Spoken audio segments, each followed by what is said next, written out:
my name is Tim Sales. Do you know that there are very specific differences in what the poor, the middle class, and the wealthy buy with their money on payday? It's so simple yet so different it nearly knocked me out of my chair when I finally understood it.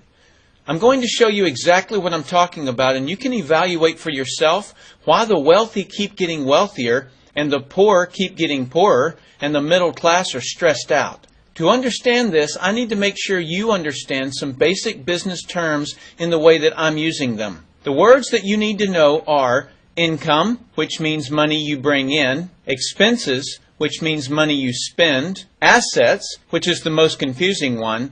An asset is defined as something that pays you. If you're an accountant or a financial planner, I just raised your eyebrows a little because the traditional definition of an asset is things you own. More on that in just a second. Liabilities is the last definition and is defined as things that cost you. A house is typically viewed as an asset, but can it actually be a liability? Yes. By the definition I used earlier, anything that costs you money is a liability, not an asset.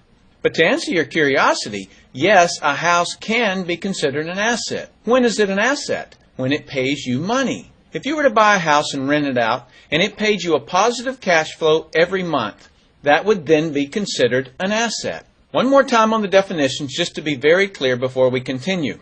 Income is money you make, expenses are money you spend, an asset pays you, and a liability costs you.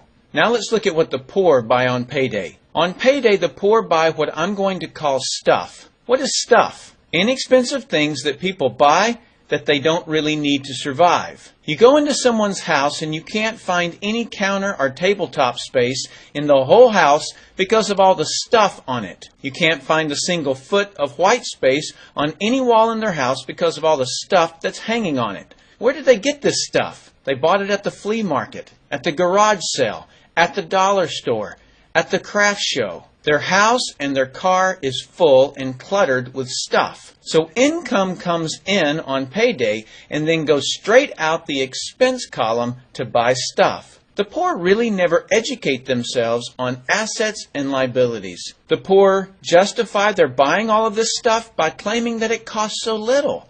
Yes, it was very cheap, inexpensive, not a lot of money, but over the years, it's all they ever had. The problem is their income never produced or created more income. I know this group very well because this was me. This was the way I was raised. I, in no way, am cutting or undermining this group of people or any other group. I just see a lot of financial pain out there and that need not be that way. I only want to help you, and hopefully you'll pass this information on to people you care about. Creating wealth is not a mystery. It's a formula. The only reason someone doesn't create wealth is because they don't know or don't apply the formula. Let's continue on and look at the middle class. The middle class is the group that society mistakenly thinks are the rich. They are not. Yes, they typically earn a six-figure income, but what they buy on payday keeps them prisoners of the middle class. What they buy on payday are liabilities. Remember the definition of a liability? Things that cost you? By buying liabilities, the money gets pushed up and out their expense column. Liabilities are items like cars, boats, houses, airplanes, credit card debt. Let me explain the way this happens. On payday, the middle class make a nice big paycheck. Let's say $15,000 for the month. They then split that down the middle and pay their monthly expenses with half, and with the other half, they make a down payment on a new car. The car costs $7,000 down, and after they tack on the insurance and the maintenance, that liability costs them $1,100 new dollars every single month. A few months go by and they want a boat, then a vacation home, a Rolex watch on the credit card, a vacation on the credit card, and before you know it, their liabilities have raised the expense levels to near or above their income levels.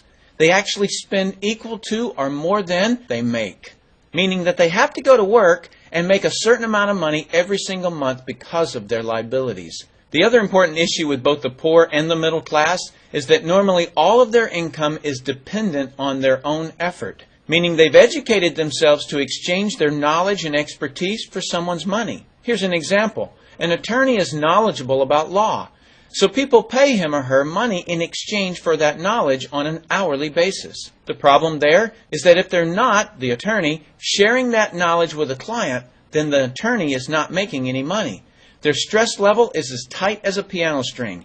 And if you were to ask them to go to dinner with you, they very rarely can because of how much money it'll cost them to take that time off. On the surface, life is merry. The reality is that it's a roller coaster ride. That's the middle class. Now let's look at what the wealthy buy. On payday, the wealthy buy assets. Again, an asset is something that pays you. If you want to become wealthy, buy assets that then earn you more income. The money wheel looks like this. Buy assets that produce cash, that then buy more assets that produce more cash, that then buy more assets that produce more cash. The wealthy spend their money and buy things that produce more money. Here's a couple of examples of assets that produce more income. Investments are the obvious: stocks, bonds, real estate. Education is another asset. If you learn how to do something and actually do it, that produces more income. That's buying an asset. I heard a great expression once: if you think education is expensive, you should see how expensive stupidity is. Another example of assets you can buy that pay you is businesses, especially those businesses that can create a passive income. Passive meaning that once you build it up, it pays you whether you're still building it or not. A little example is if you buy a pinball machine and put it in a barber shop. You don't spend any of the profits. You save them until you can buy another pinball machine and put it in another barber shop. This, by the way, was Warren Buffett's first business. Warren Buffett, by the way, is one of the top 2 richest men in America. The wealthy are extremely eager to find those passive income businesses because it continues to pay them month after month, year after year, long after they've stopped working the business. That's actually the way I created my millions. I found a passive income business that I built up, and it continues to pay me month after month, year after year. I then took those profits and multiplied them in another passive money business, and then again in another. In conclusion, here's what I've learned. You can't find these passive money businesses unless you're open to hearing about them. Then once you find them, be willing to research them. The reason I say this is that I answered a hokey little ad that I ended up making a couple of $1 million from, simply because of that ad. So these businesses are out there. You just got to find them. You've also got to be educated enough that when the right situation does present itself, you don't miss it. So remember, the poor buy stuff, the middle class buy liabilities, and the wealthy buy assets, preferably businesses that can create passive money. Then take that money and buy another asset that produces more money. That's the wealth creation formula. I sincerely hope that you've learned a couple of things from this explanation. I'm Tim Sales.